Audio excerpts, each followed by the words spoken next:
ഇറാന്റെ ആക്രമണത്തിന് പിന്നാലെ പ്രതികരിച്ച ഇസ്രയേൽ പ്രധാനമന്ത്രി ബെഞ്ചമിൻ നെതന്യാഹു ഇറാൻ വലിയ തെറ്റ് ചെയ്തുവെന്നും ഇതിന് കനത്ത വില നൽകേണ്ടി വരുമെന്നും നെതന്യാഹു പറഞ്ഞു. ആരാക്രമണം നടത്തിയാലും തിരിച്ചടിയുണ്ടാകുമെന്നും നെതന്യാഹു അറിയിച്ചു. ഇറാൻ ആക്രമണം അഴിച്ചുവിട്ടതിന് പിന്നാലെ ജെറുസലേമിൽ വിളിച്ചു ചേർത്ത മന്ത്രിസഭാ യോഗത്തിലാണ് ബെഞ്ചമിൻ നെതന്യാഹു ഇക്കാര്യം പറഞ്ഞത്. ഇറാന്റെ മിസൈൽ ആക്രമണം പരാജയപ്പെട്ടുവെന്നും നെതന്യാഹു പറഞ്ഞു. വ്യോമ പ്രതിരോധ സംവിധാനത്തിന്റെ മികവാണ് മിസൈൽ ആക്രമണം പരാജയപ്പെടാൻ കാരണമെന്നും നെതന്യാഹു കൂട്ടിച്ചേർത്തു. അമേരിക്കയുടെ പിന്തുണയ്ക്ക് നെതന്യാഹു നന്ദി പറഞ്ഞു. ഇറാന് നേരെ പ്രത്യാക്രമണം ഉടനുണ്ടാകുമെന്ന് IDF വക്താവ് ഡാനിയൽ ഹഗാരിയും പറഞ്ഞു. ഇറാൻ പ്രത്യാക്രമണം നേരിടേണ്ടി വരുമെന്ന് അമേരിക്കയും പറഞ്ഞു.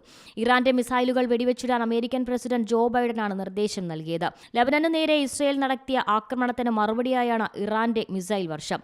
ടെലവീവിലും ജെറുസലേമിലും ഇറാൻ മിസൈൽ തൊടുത്തുവിട്ടു. 400ഓളം മിസൈലുകൾ ഇസ്രായേലിന് മേൽ പതിച്ചതായാണ് വിവരം. ആക്രമണം സ്ഥിരീകരിച്ച് ഇസ്രയേലാണ് രംഗത്തെത്തിയത്. ഇതിന് പിന്നാലെ ഇറാൻ ആക്രമണത്തിന്റെ ഉത്തരവാദിത്വം ഏറ്റെടുക്കുകയായിരുന്നു. ടെലവീവിൽ മിസൈൽ ആക്രമണം നടക്കുന്നതിനൊപ്പം വെടിവയ്പും നടന്നു. വടക്കൻ ടെലവീവിലെ ജാഫയിലാണ് ആക്രമണം നടന്നത്. ഇറാന്റെ ആക്രമണത്തിന് പിന്നാലെ ഇസ്രയേൽ ജാഗ്രതാ നിർദ്ദേശം പുറപ്പെടുവിച്ചു. പൗരന്മാർ സുരക്ഷിത സ്ഥലങ്ങളിൽ തുടരണമെന്നും നിർദ്ദേശമുണ്ട്. International desk C Malayalam news. ഏറ്റവും പുതിയ വാർത്തകളും വിശേഷങ്ങളും വിരൽത്തുമ്പിലറിയാൻ സി മലയാളം ന്യൂസ് എല്ലാ ഡിജിറ്റൽ പ്ലാറ്റ്ഫോമുകളിലും ലഭ്യം.